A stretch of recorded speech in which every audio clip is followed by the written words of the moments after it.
2001 waxaa guri dhexdiisii lagu dilay haweeney iyo ninkeeda. marka uu falka dilkani uu dhacayayna waxaa guriga joogay canug aad u yar, balse dilaayaasha canugtaasi waxba iyaga oo aanan ku samayn ayay guriga isaga tageen. keliya afka ayay koola kagaga xireen. wax walbana waxa ay ku bilowdeen hooyadii dhashay canugtani yarta ah oo xilligaa bannaanka ku maqneed ayaa waxa ay soo wacday hooyadeedii si ay u weydiisa canugta haddii ay seexatay ama in kale. nasiib daro taleefanka hooyadeeda waxa ay qabatay iyada oo nafta ay ka dhici rabto. kelimadihii ugu dambeey oo ay dhahdayna waxa ay ahaayeen kaalay soo carar naga soo gaar waana la dilay. gabadhii oo ordaysa iyo booliis oo isla socda ayaa gurigii soo gaaray, waxaana daaqada guriga taagnaa canugta yarta ah oo afka koola looga xiray iyada oo bannaanka fiirinaysa.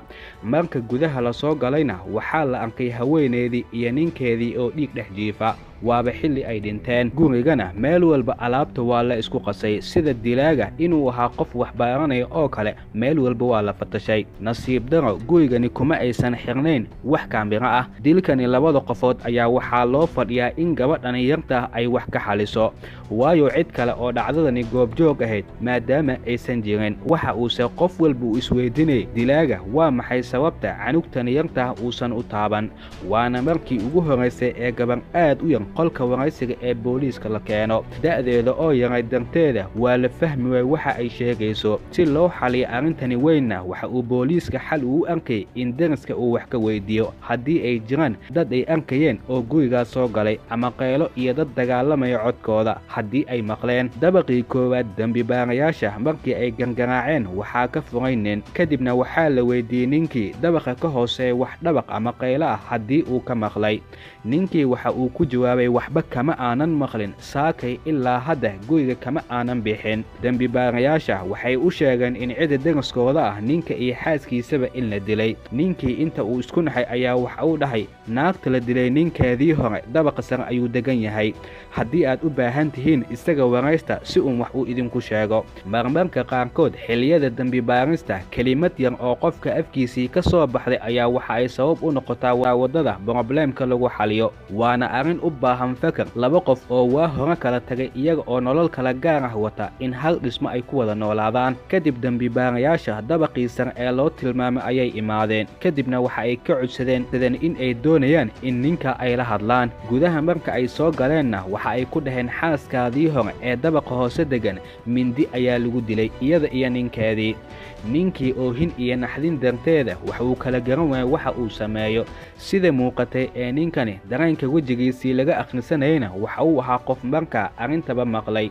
la yaab ayayna ku noqotay, balse dembibaarayaasha si loo xaliyo arrinta waxa ay bilaabeen in ay baaraan cilaaqaad kale haddii uu ka dhexeey ninkani iyo xaaskiisii hore. waxaase soo baxday iyaga oo laba qof kala duwan oo aanan isqabin ah haddana in xiriir ganacsi ah uu ka dhexeeyey. haweeneydani la dilay waxay ahayd qof aad u wanaagsan oo dadka oo dhan ay ixtiraamaan, sidoo kalena ganacsiyo badan haweeney leh ayay ahayd. ninkeedii hore si kastoo ay u kala tageen haddana waxaa ka dhexeeyey lahaanshaha dhismaha guriga ay ku wada nool yihiin. dhammaan kirada ee bishii dadka oo dhan laga wada qaado laba qaybood ayay u kala qaybsan jireen maadaama dhismaha guriga isla wada leeyihiin. kiiska dacwadanina dhinac walba oo laga fiiriyey waxa uu u muuqdaa mid aad u adag oo aanan la xalin karin, waayo labadani qofood marka noloshoodii hore dib loo fiiriyana ma aysan ahayn qof horaan dembi u galay.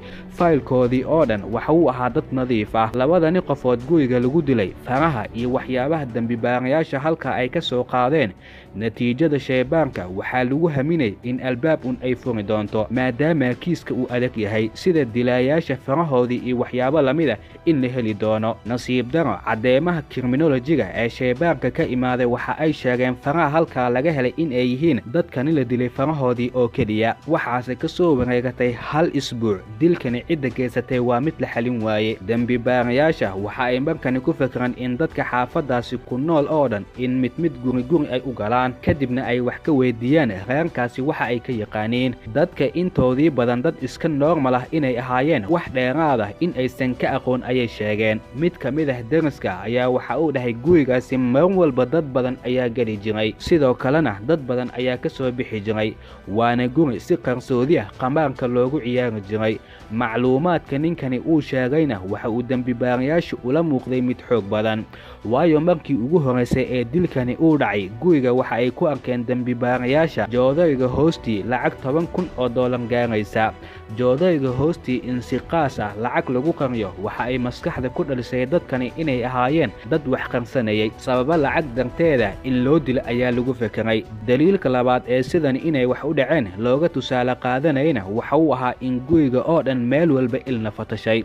dadka qamaarka ciyaara qaar ka mid ah ayaa waxaa lagu fekeray sababa lacag darteeda guriga inay u soo galeen, marka xoolahoodii laga cunayna mindi inay geliyeen si lacagtoodii dib ay u qaataan ayaa lagu fekeray. waqti xaadirkanina fekerkani waxa uu ahaa mid scenario ah. dambibaarayaasha arrimaha noocani oo kale ah ee meel loo qaado ay adag tahay waxa ay bilaabeen qof walba sida ay la tahay ee uu sawiranayo inuu wax u soo gudbiyo. hadalkani ahna in guriga qamaar lagu ciyaari jiray weliba qarsoodi uu ahaa waa hadal hal qof oo keliya uu sheegay. mid ka mid ah dambibaarayaasha iyaga oo wada sheekaysanaya ayaa waxa uu dhahay waxaa ila wanaagsan inaan ku fekerno labadani qofood ee la dilay yaa guriga soo galay iyo yaa ka baxay inta aan ku feker lahayn. dadkani kuma ayay yihiin iyay cilaaqaad leeyihiin aan ku dul fekerno. haweeneydani la dilay qof ganacsato ahayd ee horaan nin ay u kala tageen inay ahayd waa la ogaa. ninkasi loo ogaada waxa uu ahaa booliisku waxa ay soo qabteen meelaha uu ka shaqaynayay ninkaasi la dilay dadkii yaqaana ee halkaa ka shaqayn jiray. mid ka mid ah dadka la soo qabta ayaa waxa uu dhahay hadal cajiib ah. ninkaasi muddada aan isla shaqaynayna waxa uu ahaa qof aad u wanaagsan, mar walbana labadiisii xaas qof u wanaagsan ayuu ahaa. marka uu sidani dhahayna waxaa lagu celiyey su'aal labaad, ma laba xaas ayaa dhahday. kadibna waxa uu dhahay haa, laba xaas ayuu qabay. isla markiiba waxaa la wacay xafiiska ah dadka laga diiwaan geliyo. waxaana soo baxday ninkani la dilay in haweeney kale uu qabi jiray.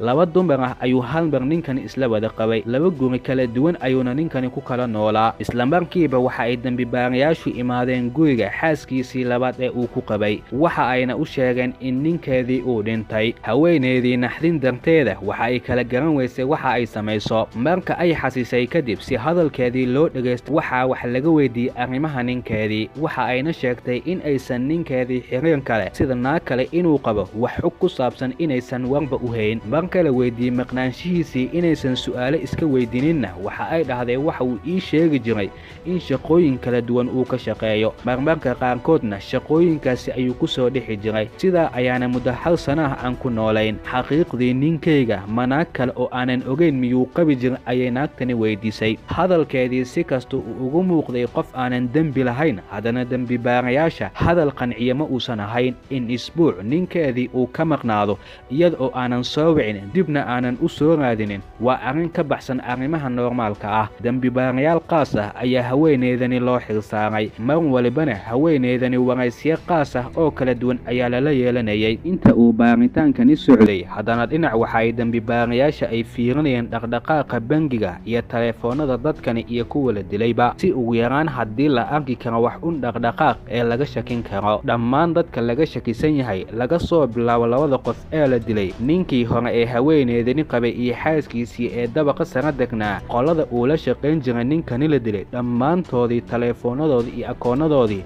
ayaa baaritaan lagu bilaabay. marka ay arrintani booliisku bilaabeenna xisaabaad aanan caadi ahayn ayay la kulmeen. akoon bangi ah ayaa lacago isku xigxiga oo ilaa $50,000 gaaraya ayaa maalmo isku xigxiga laga soo saaray.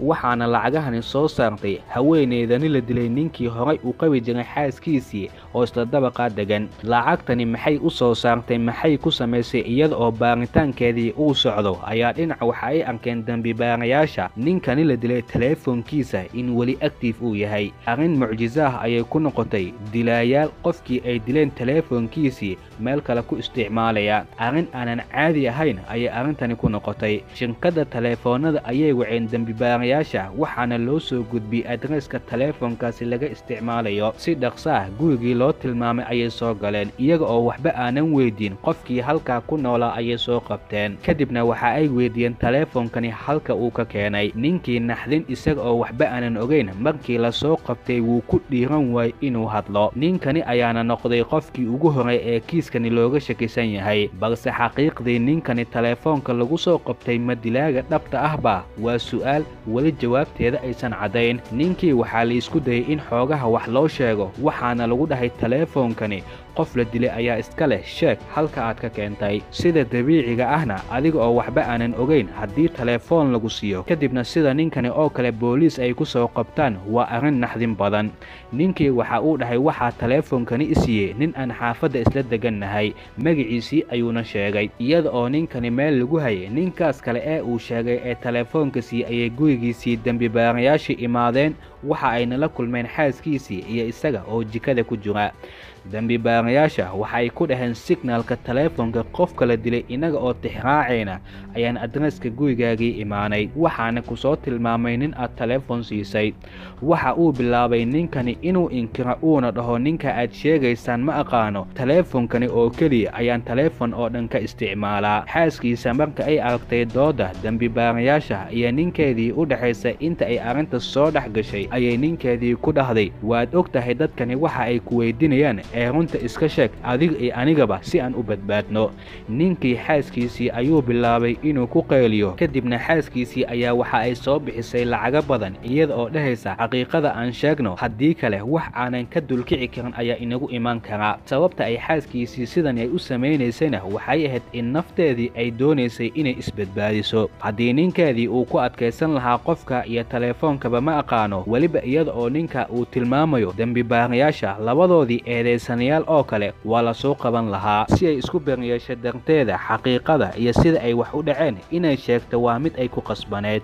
kadib ninkii ayaa waxa uu dhahay aniga waxba ma aanan samayn, waxaan oo dhan waxaa sameeyey nin kale oo Amunda loo yaqaano. ninkaasi goobta laga hela Amunda ayuu tilmaamay. kadibna ninkani waxaa lagu dhahay si lagu dhaafo waxaa sheegtaa sida kiiskani ninkani la dilay iyo haweeneydiisii adiga aad ku ogaatay, dhammaanna waraaqadani ku qor. kadibna ninkani waxa uu qoray gabar Maariyaana loo yaqaano ee ahayd haweeneydani la dilay ninkeedii hore ee dabaqa sare degan. xaaskiisa ayaa waxay iga codsatay shaqadani beddelkeeda lacaga aad u badan weliba horumars ah inay isiin doonto. waan diiday aniguna maadaama shaqadani ay tahay mid dembi ah, sidaasi darteeda way iga tagtay. waxayna ii sheegtay arrinta in ay fuliyeen ninaan aqaanay ee Munda loo yaqaano. aniguse arrintani wax cilaaqaad ah oo aan la leeyahay ma jirto, waa la ii soo bandhigay kadibna waan diiday. ninkii Munda ahaa ayaa isagana la soo qabtay. ninkanise aad ayuu u dhibay dembibaarayaasha, waxa uuna diiday in afkiisa hadal uu ka soo baxo. saacado oo dhan sida loogu qeylinay, ugu dambeyn waxaa la tusay saaxiibkiisa qoraalkii uu qoray,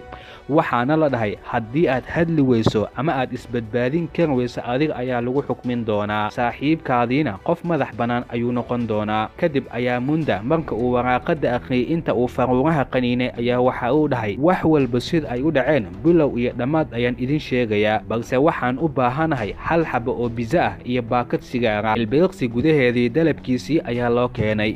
biizada iyo sigaarka markii uu dhammaystay kadib waxa uu dhahay aniga iyo Maariyaana dad isyaqaana ma aanan ahayn, sidaasi darteeda Maariyaana ayaa waxa ay doonaysay haweeneydani ganacsatada ahayd ee ninkeedii xiriirka ganacsiga iyo guriga uu ka dhaxeeyo in qadka ay ka saarto, si ninkeedii cilaaqaadka iyo ganacsiga haweeneyda uu la leeyahay iyada uu ugu soo gudbo. marnaba Maariyaana raali kama aysan ahayn in ninkeedii naag kale oo ay kala tageen ganacsi iyo lacagtiisii inay u maamusho, sidaasi darteeda saaxiibkeygii ayay isyaqaaneen.